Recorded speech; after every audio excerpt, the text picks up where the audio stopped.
எச்சரிப்பு ரொம்ப ரொம்ப அவசியம். எச்சரிப்பு இல்லாத இடத்துல பெரிய அழிவு இருக்கும் இல்லையா? ஒரு சபை கூட எச்சரிப்பை கொடுத்து கொண்டே இருக்கணும். எச்சரிப்பை கொடுக்கல அப்படின்னா அங்க வருகிற ஆத்துமாக்கள் அநேக வேளையில வரப்போகும் தீங்கை குறித்த அறிவில்லாமல் மிகப்பெரிய ஆபத்தில் என்ன பண்ணிடுவாங்க, சிக்கிடுவாங்க. இன்னைக்கு நிறைய பேர் சபைக்கு வரும்போது எப்படிப்பட்ட செய்திகளை எதிர்பார்க்கிறாங்கன்னா, அவர்களை நல்ல சந்தோஷப்படுத்துகிற செய்திகளை எதிர்பார்க்கிறாங்க.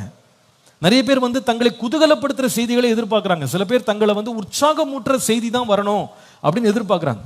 நம்ம ஊர்ல பாருங்க, சில வேளையில் ரொம்ப வேதனையா இருக்கும். அதுல போட்டிருக்கோம் ஸ்பீட் பிரேக்கர் அஹெட் அப்படின்னு போட்டிருக்கோம் ஒரு போர்டு. அது மேலேயே ஒருவரை காணவில்லைன்னு சொல்லி என்ன பண்ணிருப்பாங்க, ஸ்டிக்கர் ஒட்டிருப்பாங்க. பார்த்துருக்கீங்களா? அல்லது அதிலே ஒட்டியிருப்பாங்க வருந்துகிறோம் அப்படின்னு. பாவம், யாரோ ஒருத்தர் இறந்து போனவருடைய நினைவு நாள் அல்லது அவருடைய அடுத்த வருந்துகிறோம் இவர் தான். சொல்ல விளங்குதா உங்களுக்கு?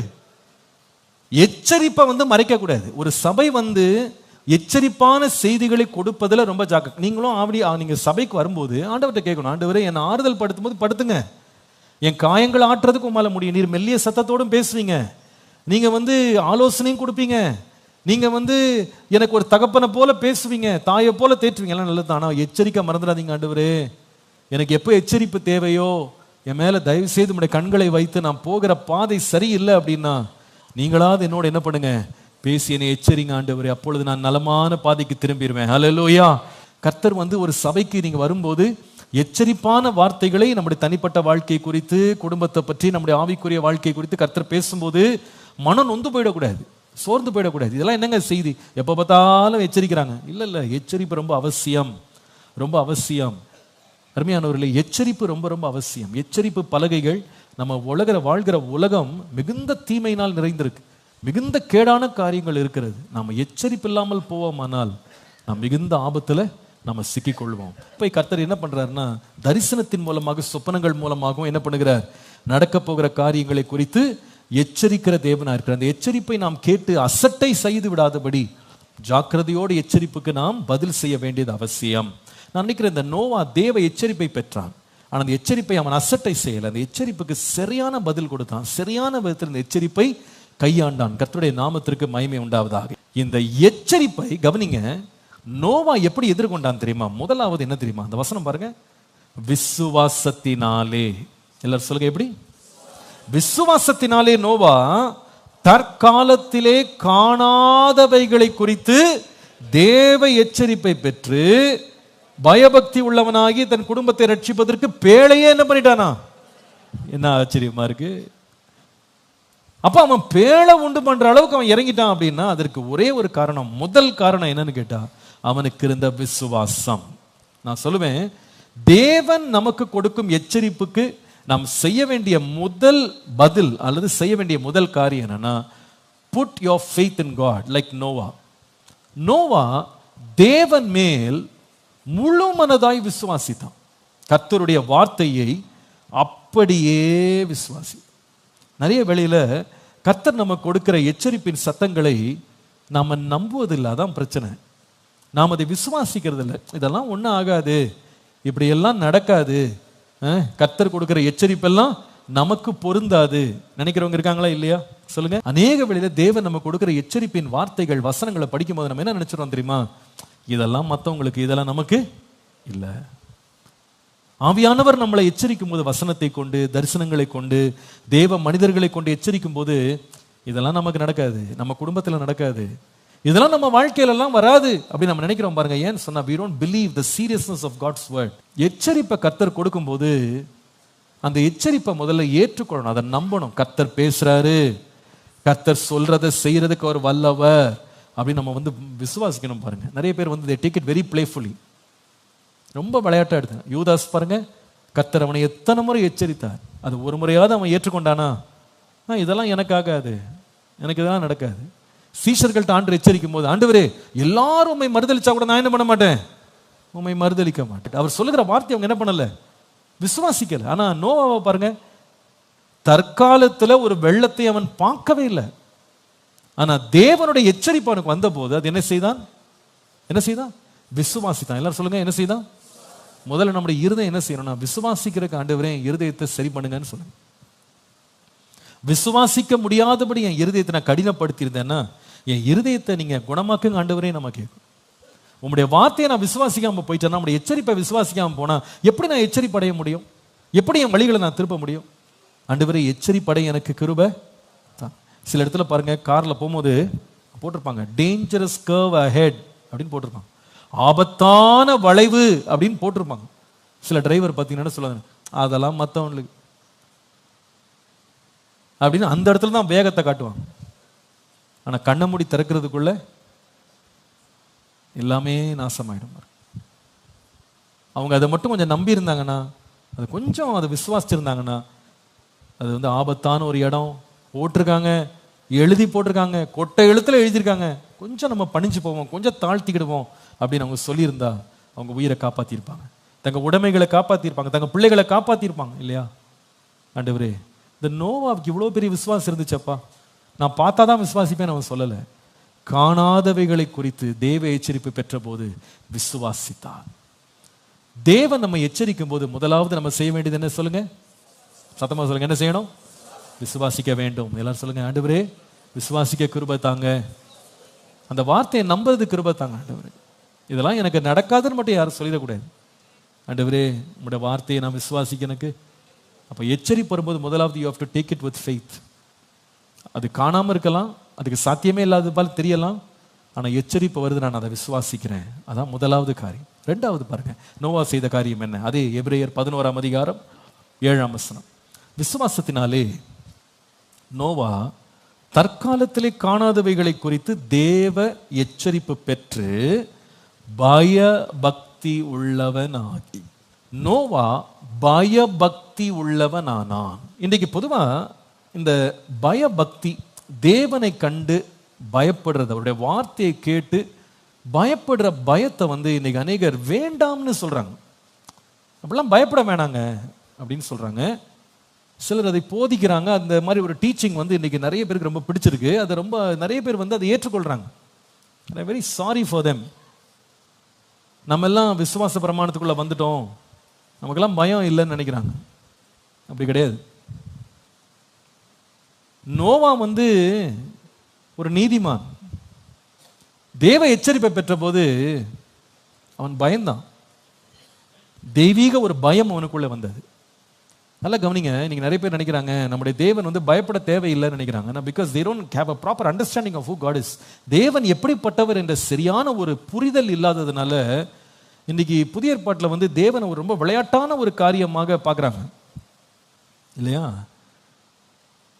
நம்முடைய தேவன் வந்து யாரு என்றால், ஒரு பக்கம் வந்து அவர் இரக்கம் உள்ளவர் தான், நீடிய பொறுமை உள்ளவர் தான், தயவு உள்ளவர் தான், அன்பு உள்ளவர் தான், தீங்குக்கு மனஸ்தாபப்படுகிறவர் தான். நான் இல்லைன்னு சொல்லலை. But that is only one side of the coin. ஒரு நாணயத்தின் ஒரு பக்கம் தான் அது. ஆனால் அதே தேவன் மறுபக்கத்தில் எப்படி இருக்குன்னா எரிச்சல் உள்ள தேவனா இருக்கிறார்ன்றதை மறந்துடக்கூடாது. அது மறந்துடவே கூடாது. ஒரு பக்கம் வந்து ஜீவனை கொடுக்க அவர் வல்லவர், அதே வேளையில் மறுபக்கத்தில் ஜீவனை எடுக்கவும் வல்லவர். அதே தேவன் தான் ஒருவனை ஐஸ்வர்யவானாக மாற்றாரு, அதே தேவன் தான் ஒருவனை தரித்திரம் அடையவும் செய்கிறார் என்று வேதம் நமக்கு சொல்லுகிறது. அதே தேவன் தான் நம்மை ஆசீர்வதிக்கிறவர், அதே தேவன் தான் நம்மை சபிக்கவும் முடியும் அப்படின்றத மறந்துடக்கூடாது. புதிய ஏற்பாட்டில் சாபம் இருக்கானா? இருக்கு. அத்திமரத்தை ஆண்டவர் சபித்தார்னு போட்டு. நீங்க நிறைய பேர் கிருபையும் சத்தியமும் இயேசுவினால வந்தது, அதனால இயேசு வந்து கிருபை கிருபை கிருபைன்னு பேசுறாங்க. That's not how it works. இது ரெண்டும் சேர்ந்தது தான் தேவனுடைய முழுமைக்கு நம்மை கொண்டு வருகிறது. அதே தேவன் தான் ஒரு மனிதனை உயர்த்துகிறார், அதே தேவன் தான் ஒருவனை தாழ்த்தவும் முடியும். அவர் தான் காயம் படுத்துகிறார், அவர் காயம் கட்டுகிறவராகவும் இருக்கிறார். அவர் கட்டுகிறவராக மாத்திரமல்ல, கட்டினதை உடைக்கவும் வல்ல தேவனாக இருக்கிறார். யோபு சொல்லும் பொழுது கர்த்தர் கொடுக்கிறவர் மாத்திரமல்ல, கர்த்தர் எடுக்கிறவர் என்று சொல்லி அவர் சொல்றதை நம்ம பார்க்கிறோம். நம்முடைய தேவன் ஒரு பக்கம் ரொம்ப மன்னிக்க தயவு பெறுத்தவர் தான், அதே நேரத்தில் பட்சிக்கிற அக்கினியாகவும் இருக்கிறார் அப்படின்றத மறந்துடக்கூடாது. அதே தேவன் தான் நம்மை ரட்சிக்கிறவர், அதே தேவன் நம்மை கைவிடவும் முடியும். மறந்துடாதீங்க. ஒரு பக்கம் இயேசு கைவிட மாட்டார், ஆனால் இயேசு கைவிடுறதுக்கும் நேரம் இருக்கு. யூதாசை பார்த்து நீ செய்கிறதை சீக்கிரமாய் செய், மனுஷகுமாரன் யாரால் காட்டி கொடுக்கப்படுகிறான் அவனுக்கு ஐயோன்னு சொல்லி அவனை விட்டார். அவனை வேதம் சொல்லுது, இயேசுவோடு இருந்தவனுக்குள்ளே சாத்தான் புகுந்தான்னு போட்டிருக்கு. தயவுசெய்து நீங்க கொஞ்சம் எச்சரிப்பா பார்க்கணும். கர்த்தரை பற்றி நம்ம பேசும்போது காரியங்கள் ஒரே ஒரு பக்கத்தை மாத்திரம், இனிமையான பக்கத்தை காமிச்சு நம்மளை யாரும் வஞ்சித்தரக்கூடாது. தயவுசெய்து அதுல மறந்துடாதீங்க. இன்னைக்கு யாராவது ஒரு கிருபை பிரசங்க யாருன்னு சொல்லி கொள்ளுகிறவங்க ஆண்டவர் அப்படிலாம் கிடையாது இப்படிலாம் கிடையாது, இந்த மாய்மால பிரசங்க யார்கிட்ட ரொம்ப கேர்ஃபுல்லா இருங்க. அவங்க இன்னைக்கு எப்படி மாத்திட்டாங்கன்னா, பரலோகத்துக்கு போற பாதை ஒரு ஹைவே மாதிரி மாத்திட்டாங்க, ஹை ஸ்பீட் ரயில் மாதிரி மாத்திட்டாங்க.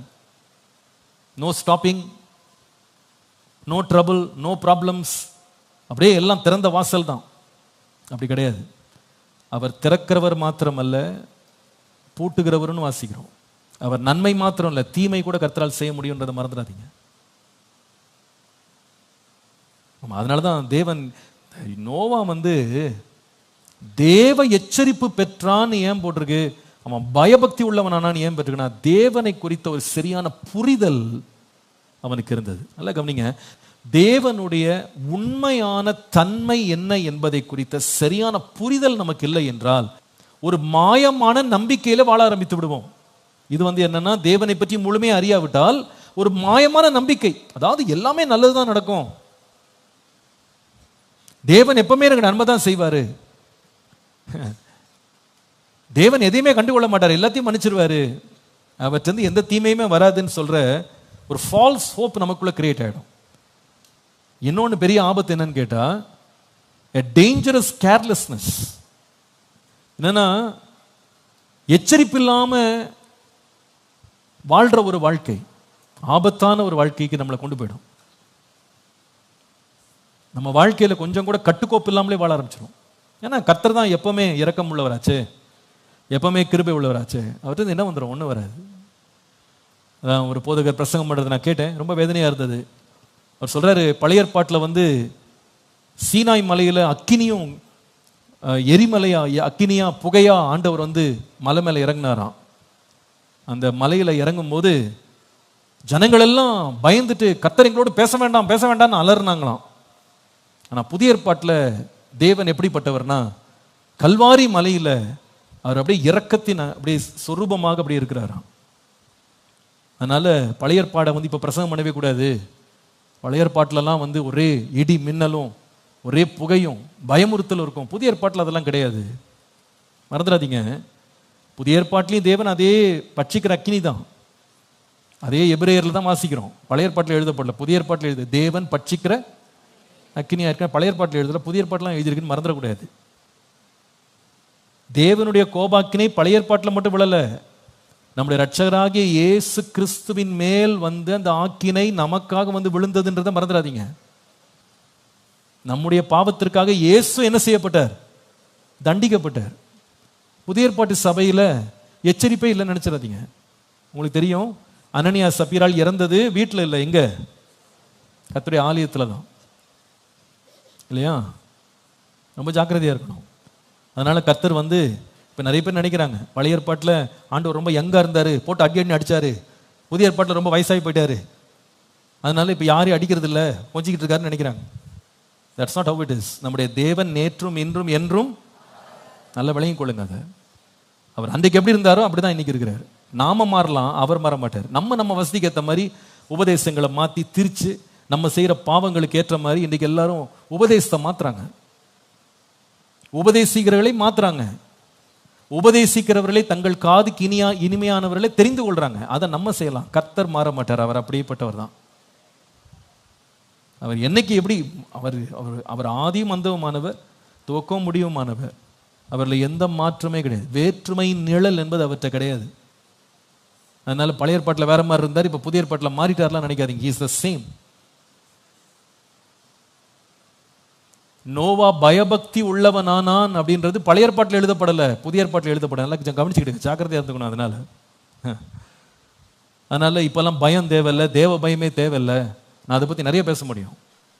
புதிய ஏற்பாடு சபையில தேவ பயம் இருந்ததுன்னு பல வசனங்கள் இருக்கிறது.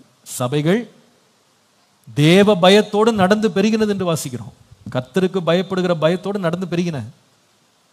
அதனால எந்த பிரசங்கியாராகிலும் புதிய ஏற்பாட்டில் கர்த்தருக்கு பயப்படுற பயம் தேவையில்லைன்னு சொன்னா ஒரு கள்ள போதகன் என்பதை நான் 100% தெளிவாக வெளியரங்கமாக நான் சொல்ல முடியும். அது யார் என்ன நினைச்சாலும் பரவாயில்ல.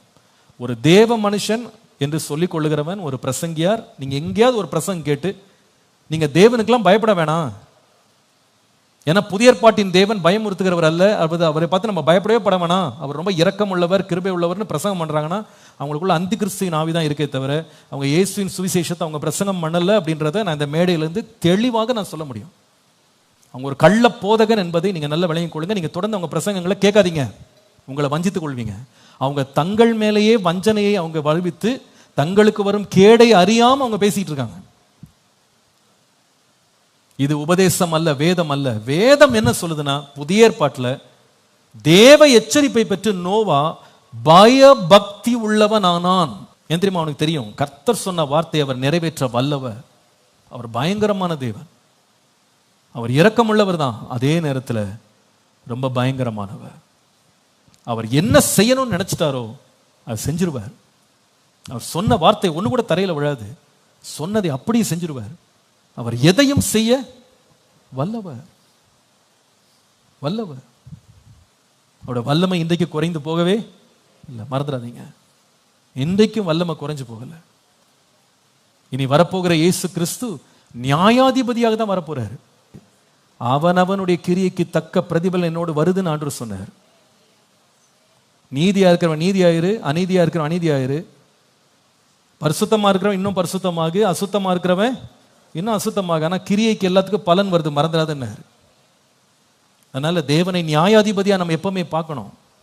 ஒரு பக்கம் அன்புள்ளவர் தான், அதே வழியில நியாயாதிபதி. தீமையை பார்க்க மாட்டாத சுத்த கண்ணன், அந்த பயம் இருக்கணும். தேவ பயம் இல்லாத ஒரு கிறிஸ்தவ வாழ்க்கை ஒரு போலியான கிறிஸ்தவ வாழ்க்கை, மறந்துடாதீங்க. சில பேர் சொல்றாங்க தேவ பயத்தை வைத்து வைத்து எல்லாரையும் அடிமைப்படுத்தி வச்சிருக்காங்க. யாரும் அடிமைப்படுத்தல, நிஜமா வாழ்றோம், அவ்வளவுதான் உண்மை. நிஜமா வாழ்றோம். ஒரு தகப்பன் ஒரு பிள்ளை அப்பாவை அன்புடன் பார்க்குறான், அவங்க அப்பா அவனை ரொம்ப நேசிக்கிறார். அதே வேளை ஒரு நீதி உள்ள தகப்பனா இருந்தா பிள்ளை பயப்படுவான். உண்மையா இல்லையா? பயப்படுவான். அப்பா நீதியற்றவர், அவரே ஒழுக்கம் இல்லாமல் இருக்கிறான்னா பையனுக்கு பயம் வராது, அவன் பயம் இல்லாம தான் வாழ்வான். நாம் ஆராதிக்கிற தேவன் அயோக்கியன் அல்ல, அவர் பரிசுத்தமானவர். ஹல்லேலூயா. அந்த தேவ எச்சரிப்பை நோவா கேட்ட உடனே விசுவாசித்தான். முதலாவது அதை நம்புனான், கர்த்தர் சொல்றதை செஞ்சிருவாருன்னு அவன் நம்புனான், அதனாலதான் தப்பிச்சான் அவன். ரெண்டாவது எச்சரிப்பு அவன் வாழ்க்கையில ஏன் பலன் செய்தது என்று சொன்னா, தேவ பயத்தினால் நிரம்பினான். பயம் வந்ததுனாலதான் எல்லாருமே அந்த வார்த்தையை நம்பாம யாருமே பதில் சொல்லாம போயிட்டாலும் அந்த குடும்பத்தோடு சேர்ந்து ஒரு பேழையை கட்டி அதுல தான் வீட்டோடு போய் உள்ள உட்கார்ந்துக்கிட்டு அவன் அவ்வளோ பெரிய ஒரு ஆபத்திலிருந்து மீட்கப்பட்டான், தப்பித்து கொண்டான். God is warning us. கர்த்தர் நம்மளை வார்ன் பண்ணும்போது பயம் இல்லாம போயிடக்கூடாது. நம்ம செய்யற தவறுகளுக்கு தீவினைக்கு தண்டனை உடனே வரலன்னு சொல்லி மனுப்புத்தருடைய இருதயம் கடினப்படுகிறதுன்னு வாசிக்கிறோம். நம்ம அப்படி பயம் இல்லாம போயிடக்கூடாது. தேவ பயத்தினால் நாம் நிரப்பப்படணும். தாவீது தவறு செய்த போது ஆண்டவர் நாத்தானை அனுப்பி எச்சரித்தார். அவன் பயந்து நடுங்கி விழுந்தான் பாருங்க கீழே. ஆண்டவரே உம்முடைய கரத்துல விழுந்துடுறேன்ப்பா, உம்முடைய கரத்துல மிகுந்த இரக்கம் இருக்கு, மனுஷன் கையில வர மாட்டேன், ஆனால் உம்முடைய கரத்துல வேணா அவருக்கு தெரியும். அவர் இரக்கம் காட்டுற அதே நேரத்துல தண்டிக்கவும் வல்லவர். பிரியமானவர்களே, தேவன் அன்னைக்கு கூட நம்மளை எச்சரிக்கிறாரு, பயம் மட்டும் இல்லாம போயிடக்கூடாது, துணிகரம் கொண்டக்கூடாது. சில பேர் ஒரு தவறு செய்யும்போது அதுக்கு உடனே பிரதிபலன் வரலன்னு உடனே நமக்கு ஒரு தைரியம் வந்துடுது தெரியுமா? ஒண்ணுமே ஆகாது, இனி ஒண்ணுமே ஆகாது, ஆண்டவர் ஒன்றும் செய்ய மாட்டாரு அப்படின்னு நம்ம ரொம்ப தப்பிச்சுக்கிறோம். ஆண்டவர் நம்ம மேல இரக்கத்தினால அமைதியா இருக்கிறாரு. சரி எப்படியாகில் அவன் திரும்புவான், மனம் திரும்புவான், மாறிடுவான் அப்படின்னு நான் பொறுமையா இருக்கிறாரே தவிர தேவன் மாறிட்டார்னு நினைக்காதீங்க. அவர் இருக்கிறபடிதான் இருக்கிறாரு. அவர் நீதி உள்ள நியாயாதிபதியா இருக்கிறார். கர்த்தருக்கு பயப்படுகிற சிறியோரையும் பெரியோரையும் கர்த்தர் ஆசீர்வதிக்கிறார். கர்த்தருக்கு பயந்து அவருடைய வழிகளில் நடக்கிறவன் எவனோ அவன் பாக்கியவான்.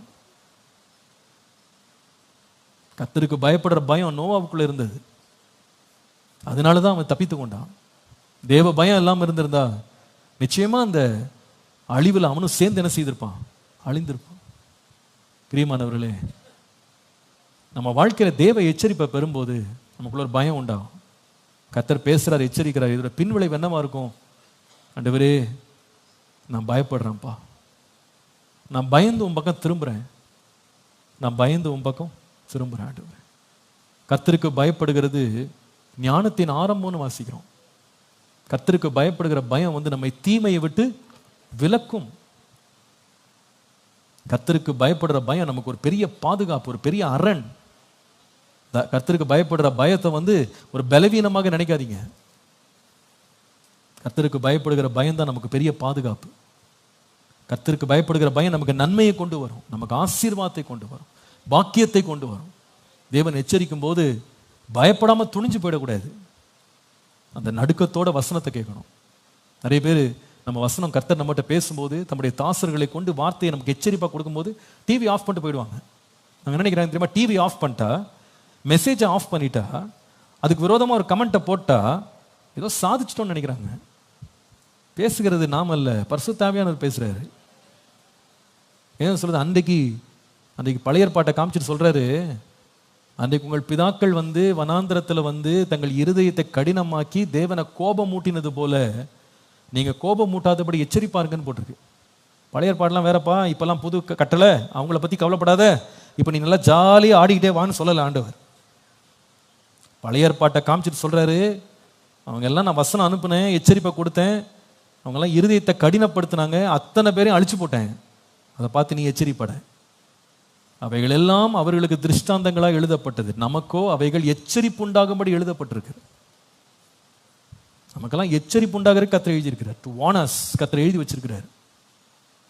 தேவ பயம் நமக்கு இருக்கணும். கர்த்தர் நம்ம வாழ்க்கையில் ஏதாவது ஒரு இடத்துல நம்ம வழி விலகும் போது கர்த்தர் எச்சரிப்பார். உடனே ஒரு பயம் வரணும். ஆண்டவரே, உங்களுடைய வழியை விட்டு விலகுறேன், உங்களுடைய சமூகத்தை விட்டு போறேன், இதனுடைய தீங்குல நான் போய் சிக்கிறாதபடி என்னை என்ன பண்ணுங்க, பாதுகாத்து கொடுங்க. அந்த காட்லி ஃபியர் நமக்கு எப்பவுமே அவசியம்.